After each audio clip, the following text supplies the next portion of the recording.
सुजाण वाचकांनो, पुस्तक दर्पणमध्ये मी प्राची दामले आपलं सहर्ष स्वागत करते. गुरुपौर्णिमेच्या पवित्र दिवसाच्या निमित्ताने आज एका सत्शिष्याचं चरित्र जीवन गाथा आपल्यासाठी घेऊन आलो आहोत. श्राव्य पुस्तक मालेतला हा आपला पुढचा भाग असणार आहे. पुस्तकाचं नाव आहे जी महाराज. गोंदवलेकर महाराज यांचे सत्शिष्य श्री भाऊसाहेब केतकर यांची ही जीवनगाथा आहे. याचं संकलन गो जामकर यांनी केलेलं असून कथन भाऊसाहेब केतकर करतायत अशी कल्पना या पुस्तकामधून मांडलेली आहे. ब्रह्मचैतन्य महाराजांविषयी असलेला आत्यंतिक जिव्हाळा आणि संपूर्ण शरणागती यांमुळे सामान्य प्रापंचिकासाठी गुरु आज्ञा पालनाचा आदर्श म्हणजे श्री भाऊसाहेब केतकर होते. ते कसे हे आपल्याला या पुस्तकातून लक्षात येईल. श्रीराम.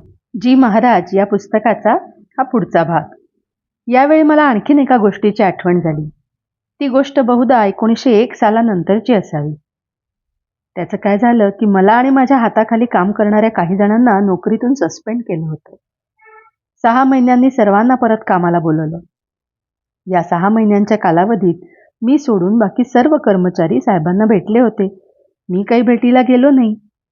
एके दिवशी आमचे साहेबच मला म्हणाले, सर्वजण भेटले, आपण आला नाहीत. तेव्हा मी त्यांना म्हणालो की मी काही वावगं केलंच नव्हतं, मग कशाला यायचं. कारण मला श्री महाराजांच्या सामर्थ्याची कल्पना आली होती. श्री महाराज वाटेल ते करू शकतात असा माझा ठाम विश्वास होता. लग्नाचा दुसरा दिवस म्हणजे गुरुवार 10 मार्च 1904 माझ्या दृष्टीने तितकाच अविस्मरणीय होता. सकाळी श्रींनी सर्वांना अनुग्रह दिला. मी ते सर्व कौतुकाने पाहत श्रींचे मागे उभा होतो. खरं म्हणजे तात्याच्या सद्गुरू संबंधाने काही कल्पना होत्या. पहिलं म्हणजे आपले गुरु चांगले धष्टपुष्ट असावेत, कारण गरुडेश्वरचे श्री वासुदेवानंद सरस्वती यांचं कृश अस्थिपंजर शरीर त्याला फारसं भावलं नाही. दुसरी कल्पना म्हणजे आपल्या गुरूंचं बोलणं लाघवी मधुर असावं, अक्कलकोटचे श्री स्वामी समर्थांप्रमाणे कठोर नसावं, आणि तिसरं म्हणजे त्याला रामोपासनेची आवड होती. या कल्पनांचे पार्श्वभूमीवर आम्ही जेव्हा गोंदवल्याला पोचलो तेव्हा श्री महाराज राम मंदिरातील कोचावर बसले होते. त्यांचं काही मंडळींशी संभाषण सुरू होतं. आवाज अत्यंत प्रेमळ व आर्जवयुक्त होता. नंतर श्रींचं दर्शन झालं तेव्हा त्यांची प्रसन्न मुद्रा, पिळदार बांधेसूत शरीर पाहून तर तो मोहितच झाला. तात्याला जे पाहिजे होतं ते सर्व एके ठिकाणी मिळालं. तर सर्वांचं झाल्यावर श्रींनी माझ्याकडे पाहिलं आणि म्हणाले, भाऊसाहेब या, मी तुम्हाला अनुग्रह देतो. मी थोडा थबकलो आणि बुचकळ्यात पडलो. काही बोलणार तोच ते परत म्हणाले, ते असू दे, मला तुम्हाला अनुग्रह द्यायचा आहे. आणि अर्थपूर्ण हसले. श्रींचा अधिकार मी पूर्ण जाणून होतो. त्यांनी माझी संभ्रमावस्था जाणली असावी. या, बसा, असं म्हणाले. काय होतं आहे मला काहीच कळत नव्हतं. मला अनुग्रह मिळाला आणि मी आता त्यांचा झालो. आम्हा सर्वांना, विशेषतः मला अत्यंत धन्यता वाटली. मी त्या आनंदात असताना दुपारी एक सद्गृहस्थ माझ्याकडे आले आणि नम्रतेने म्हणाले, भाऊसाहेब, एक प्रश्न विचारू. मी विचारा म्हटल्यावर ते म्हणाले, नाही म्हणजे सामान्यतः शिष्य मला अनुग्रह द्या अशी गुरूंना विनंती करतो. आपणा संबंधाने मला निराळच दिसलं. श्रींनी आपणहून एकदा नव्हे 2दा मी तुम्हाला अनुग्रह देतो असं म्हटलं, हे कसं. मी थोडा विचार केला आणि त्यांना म्हणालो की आता आपण विचारलं म्हणून सांगतो. त्याचं काय झालं, आम्ही गदगला असताना एके दिवशी एक रामदासी बुवा आले. मुक्कामाला राहिले. रात्री त्यांचं कीर्तनही झालं. दुसऱ्या दिवशी त्यांचं आह्निक वगैरे झाल्यावर मी त्यांना जेवायला बोलावलं तेव्हा म्हणतात कसे, ज्या ठिकाणी अनुग्रह नाही तेथे मी अन्न ग्रहण करीत नाही. त्यांचं हे बोलणं ऐकून मी जरा विचारात पडलो आणि म्हणालो, आपला तसा नियमच असेल तर आपण मला अनुग्रह द्या. झालं, त्यांनी मला मंत्र दिला. नंतर आमची जेवणं झाली. ते निघून गेले. ही घटना मला वाटतं 1901 सालची असावी. तेव्हा श्रींची गदगला भेट व्हायची होती. ते रामदासी बुवा पुढे कराडला राहत असत. मी निवृत्त होण्याचे अगोदर तात्याच्या लग्नाच्या आधी गोंदवल्यास गेलो असताना त्यांचं बोलावणं आलं म्हणून मी श्री महाराजांची परवानगी घेतली. जे अण्णाला बरोबर घेतलं आणि कराडला गेलो. दर्शन घेतलं. एक दिवस मुक्काम करून पुण्यास गेलो व नंतर गोंदवल्यास आलो. अर्थात ही गोष्ट आमच्या कुटुंबाशिवाय इतर कोणालाच माहीत नव्हती. ही सगळी हकीकत ऐकल्यावर ते गृहस्थ म्हणाले, तरीच श्रींनी तुम्हाला अनुग्रह देतो असं म्हटल्यावर तुम्ही थबकलात. पुढे कित्येक वर्षांनंतर श्री केशवराव बेलसरेंनी श्रींना प्रश्न विचारला, आपणाला श्री भाऊसाहेब त्या रामदासी बुवांचे अनुगृहीत आहेत हे माहीत होतं काय? माहीत असल्यास आपण त्यांना दुसऱ्यांदा अनुग्रह आपणहून का दिला? त्यावर श्री बोलले, वा, प्रश्न तर छानच विचारले. आता पहिल्या प्रश्नाचं उत्तर आहे का? श्री भाऊसाहेबांना त्या बुवाने अनुग्रहित केलं हे मला माहीत होतं, तरी मी स्वतःहून त्यांना अनुग्रहास बोलावून घेतलं, कारण अशी व्यक्ती आपली असावी असं मला वाटलं. आणि अनुग्रहाशिवाय खरा आपलेपणा येत नाही. आता तुम्ही म्हणाल की भाऊसाहेब मला एवढे का आवडले? तर त्याचं कारण असं की अन्नदान जे मला अत्यंत प्रिय आहे ते श्री भाऊसाहेबांनी प्रथम कृतीत आणून दाखवलं. आपल्याकडे रामदासी बुवांच्या रूपाने आलेला अतिथी अन्नग्रहणाशिवाय जात आहे असं जेव्हा भाऊसाहेबांना दिसलं, तेव्हा ते कोण, कुठले याचा काही विचार न करता त्यांनी त्यांचा अनुग्रह घेतला आणि त्यांना जेवू घातलं. हे मला फार आवडलं, म्हणून मी स्वतःहून त्यांना दुसऱ्यांदा अनुग्रह दिला. यानंतर आम्ही सगळेजण श्रींची आज्ञा घेऊन आणि लवकरच परत येतो असं सांगून गदगला आलो. श्री ब्रह्मानंद बुवांनी तात्याला मानस पूजेत श्रीरामाऐवजी श्री महाराजांना आणत जा असं सांगितलं. या ठिकाणी दिलेली टीप अशी, असं सांगताना श्री ब्रह्मानंदांच्या मनात श्री महाराजांचं मृण्मय रूप नसावं तर चिन्मय रूप असावं असं वाटतं. कारण मृण्मय रूपाला उत्पत्ती, स्थिती, लय अशा अवस्था असतात, ते नाशिवंत असतं. या उलट चिन्मय रूप हे शाश्वत असतं. तर मी 4 सप्टेंबर 1904 रोजी सेवानिवृत्त झालो. सर्व आवराआवर करून ठरल्याप्रमाणे सहकुटुंब, सहपरिवार गोंदवल्यास श्री महाराजांकडे येऊन राहू लागलो. आम्हाला आता जगात पाहावयाचं, ऐकावयाचं व राहावयाचं काही कारण असेल तर ते एकच, श्री महाराज. याही ठिकाणी तळटीप दिलेली आहे ती अशी, श्री भाऊसाहेबांचा श्री महाराजांशी अल्पकाळ सहवास घडला, तरी भाऊसाहेबांचे तोंडून वरील उद्गार निघतात याचं आश्चर्य वाटतं. हे उद्गार शरणागतीचेच द्योतक आहे. अशी अनन्य शरणागती भाऊसाहेबांचे ठिकाणी येण्याचं कारण असं असावं की श्रींच्या दृष्टिक्षेपाचा, त्यांच्या बोलण्याचा खोल ठसा त्यांच्या मनावर उमटला. एक आदर्श गुरु व एक आदर्श शिष्य असंच ते नातं आहे. तर गोंदवल्याला प्रथम आम्हाला श्रींनी थोरल्या राम मंदिरातील श्री शंकराचे मागील बोळात राहण्यास जागा दिली आणि 8 दिवसातच एक प्रसंग घडला. त्याचं काय झालं, मी सकाळी बहिर्दिशेला जाऊन आल्यावर नदीवर हातपाय धुत होतो, तेव्हा मंदिरातील पटाईत मावशी आणि गावातील एका बाईचे घासलेली भांडी धुण्यावरून कडाक्याचे भांडण झालं. दोघींनी एकमेकांना आचकट विचकट शिव्या दिल्या. मी गावात नवीन असल्याने त्यांच्या भांडणात पडलो नाही, शिवाय ते बायकांचं भांडण. पटाईत मावशीने श्रींजवळ त्या बाईची तक्रार केली. श्रींनी त्या बाईला बोलवलं आणि सर्वांसमक्ष तिला शिव्या देऊ लागले. रागाने श्री महाराज इतके बेफाम झाले की त्यांची कानशिलं लाल झाली. मी श्रींजवळ उभा होतो. मुळात मला भांडणाविषयी तिटकारा, शिवाय नदीवरील सर्व प्रकार मला माहीत होता, म्हणून मी श्रींना म्हणालो, आपण कशाला इतका त्रास करून घेता? माझा शिपाई आहे, मी त्या बाईचा बंदोबस्त करतो. दोघींनी एकमेकास भरपूर शिव्या दिल्या आहेत. असं बोललो मात्र लगेच श्री महाराज वळून गळ्यावर हात ठेवून झटदिशी विलक्षण शांतपणे बोलले, भाऊसाहेब, हा राग गळ्याच्या वर आहे. परत त्या बाईकडे वळले आणि पूर्ववत जोरजोरात बोलू लागले. रागावण्याची ही तऱ्हा मला नवीनच होती. रागाने लाल झालेला माणूस क्षणात इतका शांत होऊ शकतो हा मला तरी चमत्कार वाटला आणि त्या दिवसापासून श्रींच्या बाह्यकृतीवरून तर्क काढण्याचं मी सोडून दिलं. इथे तळतीप दिलेली आहे, सर्वसामान्य माणूस देहबुद्धी ठेवून वागतो, त्यामुळे त्यांनी केलेलं मूल्यमापन हे देहबुद्धीला धरून असतं. श्री महाराज हे संत सत्पुरुष होते. संत हे देहबुद्धीच्या पलीकडे गेलेले असतात, त्यामुळे त्यांच्या बाह्यकृतीवरून त्यांच्या मानसिक स्थितीची कल्पना करणं अयोग्य असतं. श्री भाऊसाहेब पिंपळखरे माझे व्याही. त्यांच्या अंगात एक अवलिया येत असे. माझ्यावर त्या अवलियाचं फार प्रेम. मला तो म्हणे, श्री गुरुचरणी अनन्य भावे लीन होत जावे. ते साकार दिसत असले तरी निराकार आहे. हा उल्लेख श्री भाऊसाहेबांचं पत्र 14 नोव्हेंबर 1910 यामध्ये आहे. काही केलं नाही तरी चालेल, पण त्यांचे चरण सोडून जाऊ नका. श्री महाराजांवरची निष्ठा दृढ होण्यास अवलियाच्या संभाषणाने दुजोराच मिळाला. बरं, त्यात त्या अवलियाचा काही स्वार्थ नव्हता. मला श्री स्वामी समर्थांचे शब्द आठवले, मुंगळासारखा चिकटून राहा, कल्याण होईल. एके दिवशी गोंदवल्याला उकसांचे श्री जोशी पत्नीसह आले. त्यांना महारोगाची व्यथा लागली होती, म्हणून ते अत्यंत निराश होते. संत कृपेनी व्यथा नाहीशी होते असं त्यांच्या वाचनात आलं, म्हणून ते श्री महाराजांकडे आले. श्रींनी त्यांना ठेवून घेतलं, धीर दिला आणि म्हणाले, प्रत्यक्ष रामराया इथे उभा असताना आपण चिंता का करता? त्याच्या नावाने महारोगापेक्षा कितीतरी पटीने भयंकर असा भवरोग नाहीसा होतो. आपण निशंकपणे इथे राहा. आपणाला महारोग झाला आहे हे मनातून काढून टाका. श्रींनी जोशींना अनुग्रह दिला. त्यांच्याकडून 3.5 कोटी जपाचं उदक सोडवलं. रामाचं तीर्थ, अंगारा आणि प्रसाद दररोज घेण्यास सांगितलं.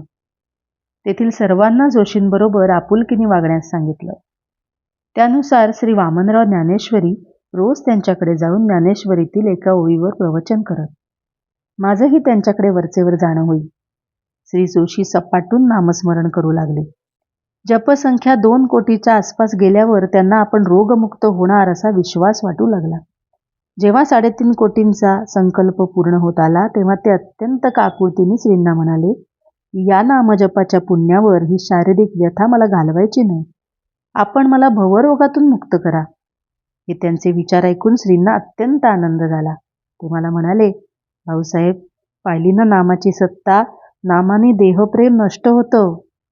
नंतर श्री जोशींकडे वळून बोलले, आपण ज्या निष्ठेने आणि प्रेमाने नामस्मरण केलं त्यामुळे रामराया खुश झाला आहे. त्याने 3.5 कोटी जपाचं पुण्य तसंच कायम ठेवून बक्षीस म्हणून आपणास रोगमुक्त केलं आहे. आपण असंच नेटाने नामस्मरण पुढे चालू ठेवावं.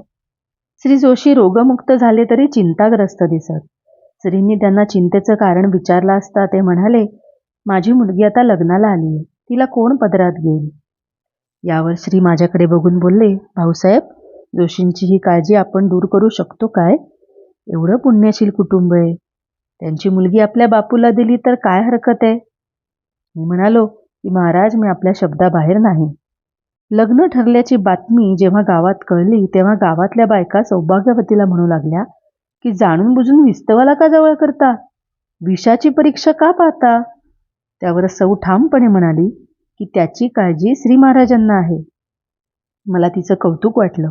ची बापूला देखील श्री महाराज आपलं कल्याण करतील याची पूर्ण खात्री होती. पुढे काही वर्षांनी हे लग्न हरदा मुक्कामी झालं. गोंदवल्यास राहू लागल्यानंतर काही कामानिमित्त मी, सौ आणि ची अण्णा मार्च 1905 मध्ये कोकणात कालवणला गेलो. श्रींनी परवानगी दिली होती. बाकी मुलं गोंदवल्यासच होती. तोपर्यंत माझी पेन्शन मंजूर झाली नव्हती. जूनमध्ये परत आलो तेव्हा गोंदवल्याजवळच्या पिंगळी या गावी श्री महाराजांची गाठ पडली. ते काशी यात्रेला निघाले होते. आम्हालाही चला म्हणाले. गोंदवल्याहून मुलांना बोलावून घ्या म्हणाले. वास्तविकतः मला या काशी यात्रेची काहीच कल्पना नव्हती. जवळ पैसेही नव्हते, परंतु श्रींनी चला म्हटलं म्हणून निघालो. दरम्यानच्या काळात पेन्शनसाठी बेळगावला या असं पत्र गोंदवल्यास आलं होतं. म्हणून कोरेगावला कुटुंबाला ठेवून मी एकटाच बेळगावला गेलो. श्री महाराज इतर मंडळींसह पुणे मार्गे इंदोरला गेले. आम्ही श्रींना हरदा इथे जाऊन मिळालो. काशी यात्रा करून आम्ही परत हरदा इथे आलो. तिथे 15 ऑक्टोबर 1906 रोजी घडलेली गोष्ट म्हणजे स्वयंपाकाची खरकटी भांडी घासण्याचं निमित्त करून श्री महाराजांनी रागवण्यास सुरुवात केली. म्हणाले, तुम्ही कोणीच माझं ऐकत नाही. हा मी आत्ताच्या आत्ता नैमिषारण्यात जातो. असं म्हणून डॉक्टर कृतकोटींबरोबर स्टेशनवर गेले. लखनौचं तिकीट काढलं, गाडीत बसले आणि निघाले. पुढच्याच टिमराणी स्टेशनवर काही मंडळींनी त्यांना उतरून घेतलं आणि हरद्याला आमच्याकडे तसा निरोप पाठवला, म्हणून आम्हीही टिमराणीला गेलो. आम्ही उतरलो त्याच गाडीने श्री पुढे जाणार होते. पण आम्हा सर्वांचं दर्शन घेता घेताच गाडी सुरू झाली आणि निघून गेली. आम्ही सगळे स्टेशनवरच. तिथेच सर्वांचा स्वयंपाक वगैरे झाला. दुसऱ्या दिवशी श्री लखनौला आणि आम्ही हरद्याला परतलो. जवळपास 1 महिन्याने म्हणजे 14 नोव्हेंबरला श्री हरद्याला आले आणि मला म्हणाले, भाऊसाहेब, तिथून मी त्यावेळी एकटा लखनौ मार्गे नैमिषारण्यात गेलो त्याला कारणही तसंच होतं. नानासाहेब पेशव्यांना मी वचन दिलं होतं म्हणून जाणं भागच होतं. त्यांचं उत्तर कार्य करून आलो. श्रींच्या द्रष्टेपणाची यावरून प्रचिती आली. त्यानंतर माझं जानेवारी 1907 मध्ये श्रींसह प्रयाग, काशी इथे जाणं झालं. प्रयागला मी फार आजारी पडलो. ताप येत होता. याबद्दल भाऊसाहेबांच्या एका पत्रामध्ये म्हणजे 7 फेब्रुवारी 1907च्या पत्रामध्ये असा उल्लेख आहे की अलीकडे 1.5 महिन्यापासून एकंदर प्रकृती अस्वस्थ असे. त्यावर गेले गुरुवारी प्रयागास ताप येऊन अंथरुणास खिळून राहिलो आहे. समर्थ बोलता बोलता प्रकृतीस फार जपावे, यत्किंचित कुपथ्य झाल्यास हाताबाहेर जाईल असं म्हणाले. या आजारपणात माझी मला देखील खात्री वाटत नव्हती, पण श्रींची कृपा मी वाचलो. एक गोष्ट मात्र प्रकर्षाने जाणवत होती की श्रींच्या संगतीत प्रतिकूल परिस्थितीतही आनंदाचं वातावरण होतं. हरद्याला आम्ही परतल्यावर प्लेग सुरू झाला. श्रींनी आम्हाला गावाबाहेर 2-3 मैलांवरती म्हणजे साधारण 4 किलोमीटर अंतरावर एका शेतात राहायला सांगितलं. काही दिवसांनी ते स्वतः देखील तिथे दाखल झाले. शेतात फक्त एकच झोपडी बांधली होती. तेच आम्हा सर्वांचं स्वयंपाकघर. अशा परिस्थितीत बापूचं आणि इतरही 6 लग्न झाली. बापूच्या लग्नाच्या दिवशी सौ वेणू, माझी 2 नंबरची मुलगी जी बडोद्याला होती, ती प्लेगने आजारी असल्याची तार आली. तार वाचून आम्ही गडबडलो. माझं तिच्यावर फार प्रेम होतं. यावेळी श्री महाराज तिथेच होते. त्यांनी मला विचारलं, काय करायचं? मी म्हणालो की आपल्या आज्ञेप्रमाणे जसं करायचं असेल तसं करावं. यावर श्री म्हणाले, लग्नाची काही घाई नाही, पुढे करू. त्यावेळी एक ज्योतिषी तिथे आला होता. श्रींनीच त्याला विचारलं, या वेळेवरून मुलीला धोका आहे किंवा कसं? यावर ज्योतिषी म्हणाला, वेळ बरी आहे, तिला बरं वाटेल, काळजी करण्याचं कारण नाही. यावर श्री महाराज माझ्या पत्नीकडे वळून म्हणाले, लग्नाची आजच घाई आहे असं नाही. मनाच्या अशा स्थितीत कशाला करावं, पुढे पाहू. तेव्हा सौ म्हणाली, आपल्या इच्छेप्रमाणे व्हावं हेच मला वाटतं. श्री महाराज म्हणाले, तुम्ही उदास राहत नसाल आणि निशंकपणे करून घेत असाल तर तसं करून घ्यावं. इथे तळटीप म्हणते, मला वाटतं श्रींनी सौला विश्वास वाटावा म्हणून ज्योतिषाला बोलावण्याचं निमित्त केलं असावं. कारण श्रींच्या परमात्मा स्वरूपाची ओळख मला तरी पूर्ण पटली होती. परंतु अशा परमात्मा स्वरूपाला आम्हासारख्या व्यावहारिक लोकांमध्ये वावरावं लागतं म्हणून सामान्य नियम पाळावे लागतात. सर्वसामान्य लोक अज्ञ असल्यामुळे परमात्मा स्वरूप ओळखू शकत नाहीत आणि ज्योतिषासारख्या व्यवहारावर विश्वास ठेवतात. तर आम्ही पुण्याहवासनला बसलो. सर्व कार्य व्यवस्थित पार पडलं. सामान्यतः पुरुष मुळात धीराचा व संयमी असतो, परंतु बायका संवेदनशील असतात. मला सौभाग्यवतीचं कौतुक वाटलं. तसा त्यांचा स्वभाव फार सरळ होता आणि श्री महाराजांवर त्यांची पूर्ण श्रद्धा होती. मला तर वाटतं की त्या माझ्यापेक्षाही श्री महाराजांचं वचन जास्त माने. एकंदरीने असं दिसू लागलं की आमच्या श्रींवरील निष्ठेने काळजीवर मात केली.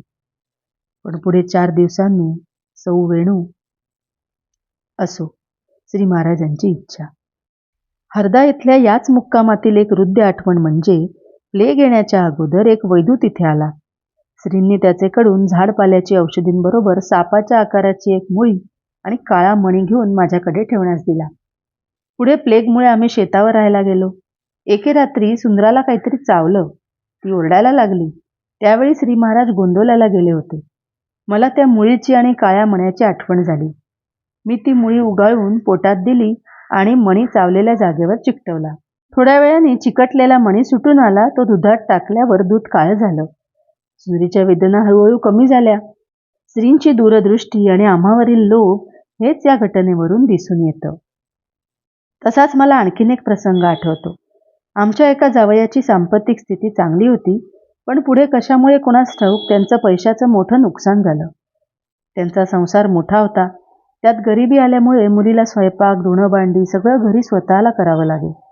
एकदा ते आमच्याकडे आले असताना आम्ही त्यांना विचारलं की नुकसान कशामुळे झालं. त्यांनी काहीच उत्तर दिलं नाही. गप्प बसले. म्हणून मलाही गप्प बसावं लागलं. खोदून विचारावं असं वाटलं नाही किंवा पुढे इतरांमार्फत विचारावं असंही वाटलं नाही. भाऊसाहेब, मुलं माझी आहेत. असं एकदा श्रींनी म्हटल्यावर त्यांच्या संबंधी काळजी करण्याचा प्रश्नच येत नाही. वाचकांनो, तुमचं प्रोत्साहनच असंच काम करत राहण्याची आम्हाला शक्ती देईल.